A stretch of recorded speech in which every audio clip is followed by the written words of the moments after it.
What's up, guys? We're back today after a long time. Eurostatics, we're back at it. You know, my old cameraman gave up on me, went to nursing school, but you know, it is what it is. Got a new cameraman, that's why, you know, we're out here recording. It's about to rain. We might go drifting, we might not, we never know. But today you're here because you're probably trying to find a daily or your first car. And with the market being crazy this entire year and for the past few years, it's getting harder and harder to find any single BMW. If you're looking for E46, E30, E36, they're all shooting up. E36 M3s are like 15,000 for a nice one. E46s are like 25. At some point, it's like, is there even a point to buy one? So today, we're not really talking about E30s because realistically, you can't even find one for 5,000 that's in decent shape. All of them are either automatic, messed up interior, 250,000 plus miles. So for today's pick, I went with the one car I truly love, and it's the E46. Now, this is a 330i.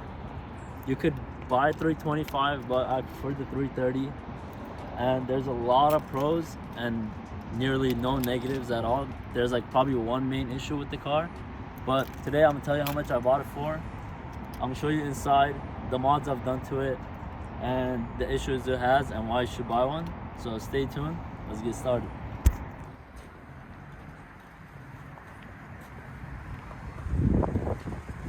Okay, so we're starting off with the interior because this is the reason why I bought this car. When I was looking to buy a car, I needed a daily because my E30 was breaking down a lot, and then it was either E90 328 or it was this 330i. So the reason I bought it was because of the interior, and for me, this interior is probably right in between modern and classic. With E36s, they're very old. The whole dash does not look as modern as it does on this one. Don't mind the steering wheel, I sanded it down because I need to paint it. But with this interior, it's just a lot nicer. Even with E90s, I feel like this is a bit nicer to me. And as you can see, this one has the brown interior, and there's a lot of things you could do. Usually not many of them come with the screen, but I believe I bought this for like $250, and it has a backup camera and everything. I have the ZHP shift knob. But other than that, interior is solid. It looks amazing. The car has heated seats. It has reverse sensors, a backup camera. It has basically anything. You can even add Apple CarPlay to it. For a car that's in 2003, you can do so much to this car that will bring it up to a car that's like an E92 or even like an F30 with the technology. So, as you can see in the back, the interior is very solid. As you can see, they're really clean, very comfortable. I've taken it to many like long drives and everything. And comparing these to E90s, I believe E46s, they were just built at an era where everything is just solid. As you can hear, I don't know if you can hear the back door, but it's like a freaking G-Wagon. You don't get this with an E90 or anything newer. So for the interior, I give it a 10 out of 10 because for $5,000, you're not gonna find anything with a better interior than this. Okay, now that we talked about the interior, which is my favorite part about this car, we're gonna talk about the exterior, how much I bought the car for, and the mods I've done to it for now. But most likely stay tuned because there's gonna be a video about all the mods I've done to this. There's gonna be a video about the E30 and if you should buy one or not because they are going up in price. So therefore, hit that like button if you like this video because you know damn well you like this video, and subscribe because I might be doing a giveaway because I feel bad. I always say I'll do a giveaway, never did. So maybe a giveaway, $100 Venmo or something. Stay tuned for that.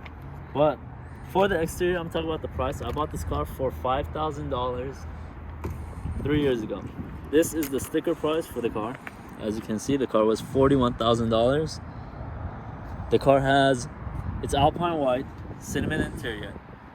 It has cold weather package, which is winter package that gives it the heated seats and everything else. And then it has M package and reverse sensors. So this is the highest package other than ZHP that you could basically get. That's why the car was $5,000. But you can find these all day long for $5,000 and less. You can even find some modified for $5,000.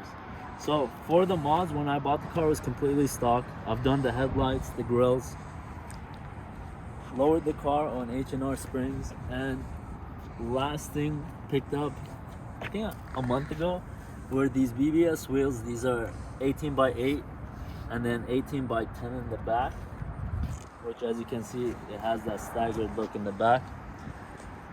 But for E46s, not a lot of people love the look, but I really love it. It still looks pretty modern. There's a lot of things you could do to these cars, and the aftermarket is only growing because E36s have, at one point there was nothing to do to E36s, and now there's a lot of aftermarket support, and then these are up next, so I know 100% the value is going to go up in the next few years. So this is the perfect time to buy one. Other than that, as you can see, this is the backup sensors, and then it has the backup camera right here. So for all around, like if you want a car that you could modify, that you could daily, I don't think you can find anything that beats this. Japanese, European, you name it. So for the issues, let's get into it. There's only one issue I've had with the car, and it wasn't even an issue. I was driving the car and the temperature creeped up a little bit, and all I did was just go ahead and from FCP Euro you could buy a kit that you could redo all the cooling parts. So what I did was, usually the expansion tank for these cars is the main issue, so that's one thing you have to change, but that is basically the only issue. There is other smaller ones, of course, but that is the most major one that could affect the car.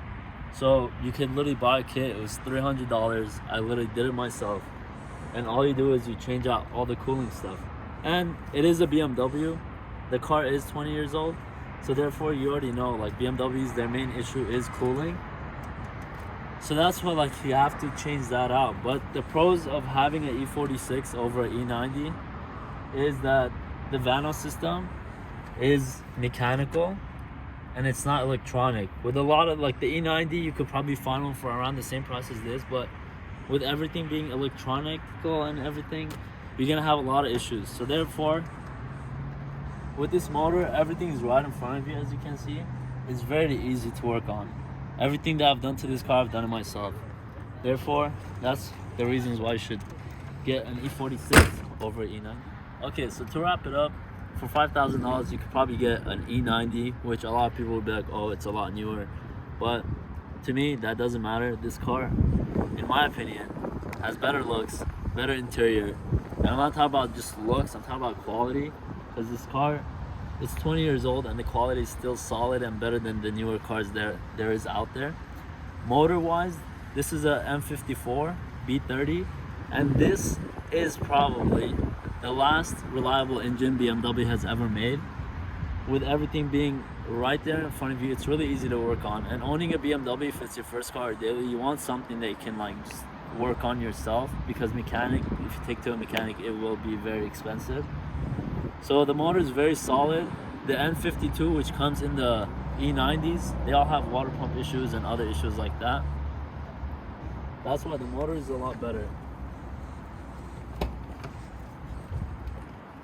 As you can see, with the quality, you're not gonna find anything nicer than this. Well, you will, but for $5,000, you probably won't. Therefore, find the E46, get one before they all go up, because realistically, ZHPs are already going up over $10,000, and something like this, there might be a day where you're not gonna find it. Therefore, try to buy one as soon as you can. And that's probably it for the video.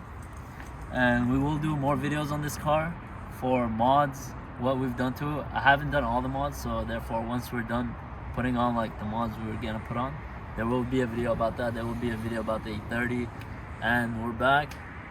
Gonna do a video every single week, once a week or twice. We'll see how it goes. Feels good to be back, so we'll see you guys soon. Thanks. Subscribe, I'm not playing, and hit that like button, not the dislike. There's a lot of haters, so hit that like. Okay, just a little ending to it. We were rushed because it's about to rain and I had an appointment, so the whole video was kind of rushed through. But last things, like, I kind of want to go over is, most likely you can find other cars for $5,000. You can probably find an E36, maybe an E30, an E90. There's a lot of cars you can find, but for reliability, and something that you won't worry about it breaking down all the time, E46 is the one choice to go with. Because realistically, if you want an E36 at 328 or anything like that, you got to put in mind that the car is like about 25 years and up, so you will have issues with that. A lot of them are over 200,000 miles. I know, because I was trying to buy an E36 M3 last year and that did not go as planned. So E90s, a lot of electronical problems. So if you want something that's reliable, fun to drive, this is the car for you.